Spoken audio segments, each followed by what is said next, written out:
الحمد لله وكفى وسلام على عباده الذين اصطفى أما بعد فأعوذ بالله من الشيطان الرجيم بسم الله الرحمن الرحيم إنا أنزلناه في ليلة القدر وما أدراك ما ليلة القدر ليلة القدر خير من ألف شهر۔ اللہ تبارک و تعالیٰ نے ان آیات کے اندر لیلۃ القدر شب قدر کے بارے میں پوچھا کہ وما ادراک ما لیلۃ القدر، کہ آپ جانتے ہیں کہ لیلۃ القدر کیا ہے؟ لیلۃ القدر خیر من الف شہر، وہ 1000 مہینوں سے بہتر رات ہے۔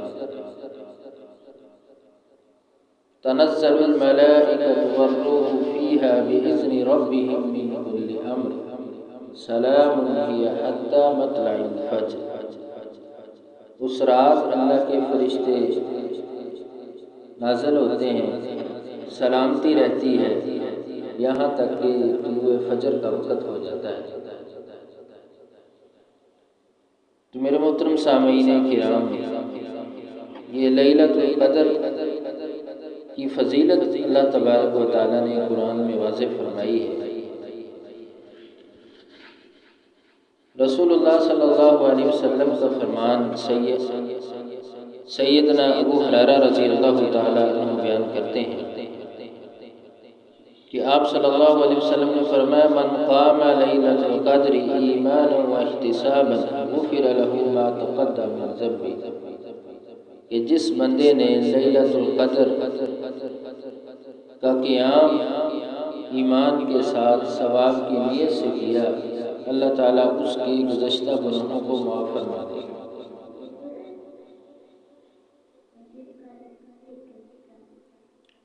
اور ایک دوسری حدیث کہ وہ شخص کہ جو اس لیلۃ القدر کو نہ پانے کی کوشش کرتا ہے اور نہ اس میں اللہ تبارک و تعالیٰ کے سامنے کھڑا ہوتا ہے، اس کی خیر کو حاصل نہیں کر پاتا۔ سیدنا انس بن مالک رضی اللہ تعالیٰ عنہ بیان کرتے ہیں داخل رمضان فقال رسول اللہ صلی اللہ علیہ وسلم، جب رمضان آیا تو آپ صلی اللہ علیہ وسلم نے فرمایا ان هذا الشهر قد حضركم وفيه ليلة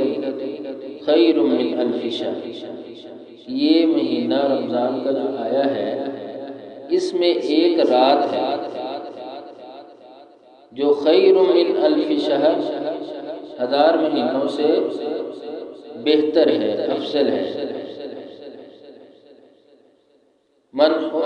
حرمها فقد حرم خیر، کہ جس نے اس کی یعنی اس سے محروم رہا تو وہ شخص ہر خیر سے محروم ہو گیا۔ ولا يحرم خیرها الا المحروم، اور اس سے محروم وہی شخص رہتا ہے جو بدنصیب ہوتا ہے، یعنی جو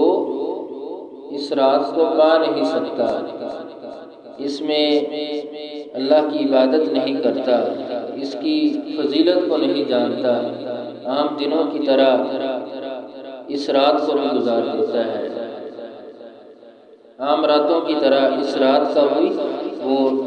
گزار دیتا ہے، اس میں اللہ کی عبادت نہیں کرتا۔ اور لیلۃ القدر یہ رات کب آتی ہے؟ سید عائشہ رضی اللہ تعالیٰ عنہ بیان کرتی ہیں رسول اللہ صلی اللہ علیہ وسلم نے فرمایا تحروا لیلۃ القدر فی الوتر من العشر الاواخر من رمضان، یہ رمضان کے آخری عشرے کی طاق راتوں میں اس کو تحروا لیلۃ القدر شب قدر کو تلاش کرو، جو طاق رہتے ہیں 21، 23، 25، 27 اور 29، یہ 5 راتیں، ان میں لیلۃ القدر کو تلاش کرنا چاہیے۔ ان 5 راتوں میں ایک رات کر دی۔ اب جو لوگ یہ بات کہتے ہیں کہ صرف 27ویں ہی لیلۃ القدر ہے تو وہ درست نہیں۔ ہاں 27ویں بھی ہو سکتی ہے لیکن 27ویں ہی ہے ہر رمضان کے اندر، یہ درست نہیں ہے۔ رسول اللہ صلی اللہ علیہ وسلم نے 5 راتیں بیان فرمائی ہیں کہ ان میں تم تلاش کرو، یعنی اللہ کے سامنے کھڑے ہو جاؤ، قیام کرو، زیادہ عبادت کرو، کیونکہ جب آخری عشرہ شروع ہو جاتا تو رسول اللہ صلی اللہ علیہ وسلم کا عمل کیا ہوتا؟ سیدہ عائشہ رضی اللہ تعالیٰ عنہ بیان کرتی ہیں کہ کان النبی صلی اللہ علیہ وسلم یجتہد فی العشر الاواخر ما لا یجتہد فی غیرہ۔ جب آخری عشرہ رمضان کا شروع ہوتا تو آپ جو کوشش کرتے اس سے پہلے اتنی کوشش نہیں ہو سکتی، یعنی اس میں مزید زیادہ کوشش کرتے آپ صلی اللہ علیہ وسلم، اور اپنے گھر والوں کو بھی اٹھاتے، ان کو بھی ترغیب دلاتے۔ سیدہ عائشہ رضی اللہ تعالیٰ عنہ بیان کرتی ہیں کہ اذا دخل العشر شد مئزرہ واحیا لیلہ وایقظ اہلہ، کہ جب آخری عشرہ داخل ہو جاتا تو رسول اللہ صلی اللہ علیہ وسلم کمر بستہ ہو جاتا، یعنی مزید اپنے آپ کو اور تیار کرتے اور خود بھی رات کو جاگتے، وایقظ اہلہ، اور اپنے اہل و عیال کو بھی رات کو جگاتے۔ تو میرے محترم سامعین کرام، تو یہ لیلۃ القدر کی رات، شب قدر جو ہے، اس کی بہت فضیلت ہے جو اللہ تعالیٰ نے قرآن میں واضح فرمائی ہے، رسول اللہ صلی اللہ علیہ وسلم کے فرامین سے واضح ہے۔ جو شخص اس کو نہیں پاتا یا وہ سویا رہتا ہے تو اس کے لیے رسول اللہ صلی اللہ علیہ وسلم کا فرمان، سیدنا ابو ذر رضی اللہ تعالیٰ عنہ بیان کرتے ہیں کہ انہ من قام، کہ جس شخص نے قیام کیا مع الامام، امام کے ساتھ، حتی ینصرف کتب لہ قیام اللیل، تو اللہ تعالیٰ اس کے لیے ساری رات کا قیام کرتا ہے۔ یعنی جس شخص نے نماز تراویح امام کے ساتھ پڑھی، باجماعت ادا کی، اور پھر وہ اپنے گھر کو چلا گیا، مزید اس نے لیلۃ القدر میں عبادت نہیں کی، تو اللہ تعالیٰ اس بندے کے لیے ساری رات کا قیام لکھ دیتے ہیں، یہ بندہ ساری رات ہی قیام کرتا رہا۔ ہاں جو شخص اس سے ہٹ کر بھی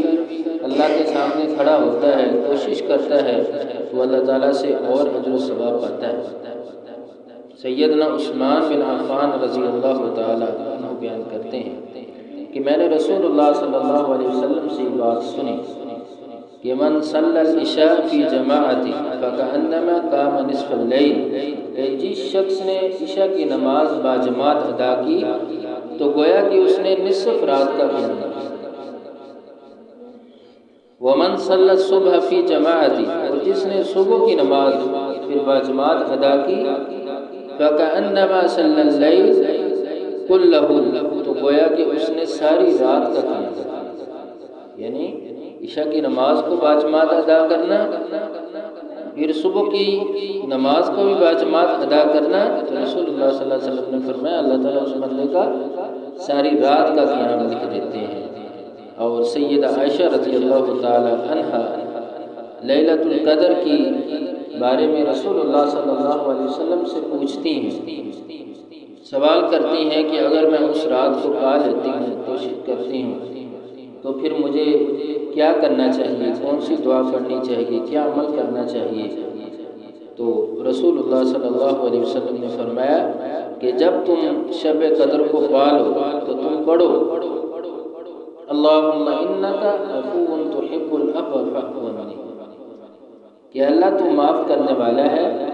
تو معافی کو پسند کرتا ہے، فاعف عنی، مجھے معاف کر دے۔ یعنی یہ دعا کثرت سے کرنی چاہیے، معافی کی دعا ہے۔ اللہ تعالی ہمیں عمل کی توفیق دے۔ وآخر دعوانا الحمدللہ۔